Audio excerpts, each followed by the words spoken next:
Are the Yankees good or bad? And this is, I know, kind of a weird question to ask as a Yankee fan, a Yankee channel. All of you guys are gonna, well, not all of you guys. I've been saying this on X. There's some Yankee fans that are disguised as Yankee haters. How much they talk trash about the Yankees. I love the Yankees. I'll be real when I need to be real, but I'm not gonna seek to talk trash about my team. But all that being said, are the Yankees good or bad? The reason why I bring this up is, who are the real Yankees? This kind of goes to the title of the video, is who are the 2024 Yankees? And the reason why I ask this is because I broke up the season so far in the first 16 games and in the last 17 games. In the first 16 games, we went 12-4 with a 75% winning percentage. In the last 17 games, we have been 8-9, not even playing 500, below 500, with a .470 winning percentage. Huge difference. Huge difference. Hot start. Flat out have been struggling as of late. We see some great glimpses of players' performance regardless. Juan Soto's been killing it. Clay Holmes has been killing it. Luis Hill has been doing his thing. Rodon, I'm not worried. He had a bump in the road, a rough start, but since then he still has been great. And in fact, despite that rough start, he still leads our team with the best ERA. So, side note, let's overlook that. But regardless, we've been having great contributions from players, but also really rough contributions from players. Hence why it's been this tug and pull of good games and bad games, being shut out, not being shut out, and scoring 2 games of 15-run ball, which we should not expect, but we get them anyways, which is great. So that's why there's all these ups and downs so far. But again, I agree. Donnie Clark says we're not bad. We're 20-13. Now, we could go on a run of losses, which, knock on wood, we don't want that to happen. But if we do, then we'll be talking a little bit different. But even then, my biggest argument here is that we're not bad. Flat out, we are not bad. And I'm curious to know what some of you other guys think. But we are not a bad team. We are a good team, playing not a great brand of baseball. Things aren't clicking because we do have players struggling.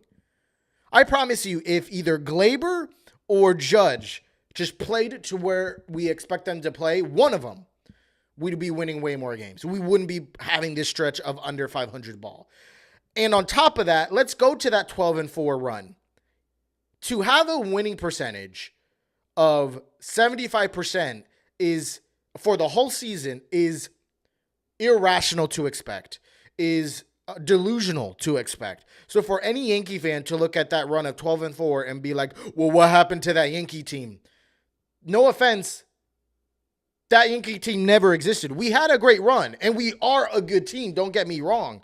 But to expect them to continue a winning percentage pace of 75%, that just doesn't happen in baseball. That really doesn't. Maybe you could point in the modern era, maybe you could point to maybe 1 or 2 times that's happened at all the way through the full duration of a season. I don't even know what pace, winning pace, that would be in a 162 game stretch. But that winning percentage of 750 is very hard to expect to maintain. So, another thing, Donnie Clark brought up a good point. Dodgers are in first. And again, we talk about the players that they have, Freeman, Ohtani, Mookie Betts. Let's just stay there. Oh, names don't matter too much. It's all about their performance. Ohtani's been tearing it up. Ohtani's been Ohtani and has been tearing up over a 1.0 OPS. Mookie Betts leads all of MLB with a batting average over 350. Ohtani has a batting average over 330. I don't know if they played today and what their stats are, but the last time I checked, that's where their stats are. I'm not sure where Freeman's at. But when you got 2 players like that, you'd be expecting to win a lot of games.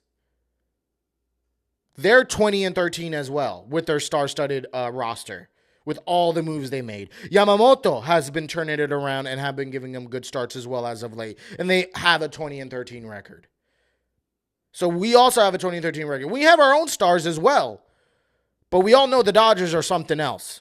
And they have a 20-13 record. Again, they're also in first in a more or less a competitive division as well.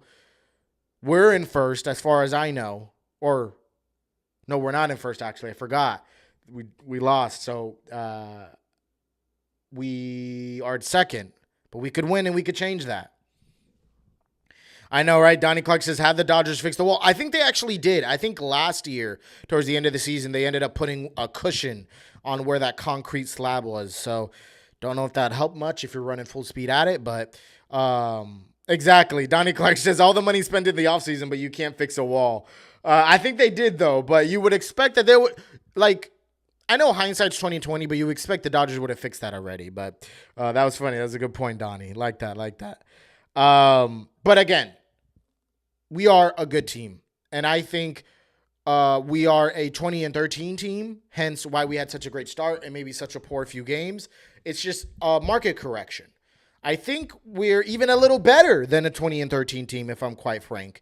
But we've been playing against a great Orioles team. Let me remind you, an Orioles team that has only gotten better. I know they had some injuries to their pitching, but Orioles team that has only gotten better, much, much better, especially offensively. Though we didn't have a lot of offensive runs, we held them down in terms of offensive production as well outside of that last game. And again, this is the same team that has only gotten better and won 101 games last year and won the AL East. So outside of that last game, despite our offense being absent, it was more or less competitive. It really was. It was 2-0 games. I think one of the games maybe was 4-1 because it got out of hand a little bit. But yes, I agree. Our offense wasn't spectacular. But again, we didn't completely dump the bed outside of maybe that last game that wasn't great. And if you liked today's episode, please make sure you subscribe down below. It'll truly mean the world. Check out what YouTube suggests will be a great video for you. And also, The Martian wants you to subscribe. Judge wants you to subscribe. So make sure you do. And until next time, peace and be blessed.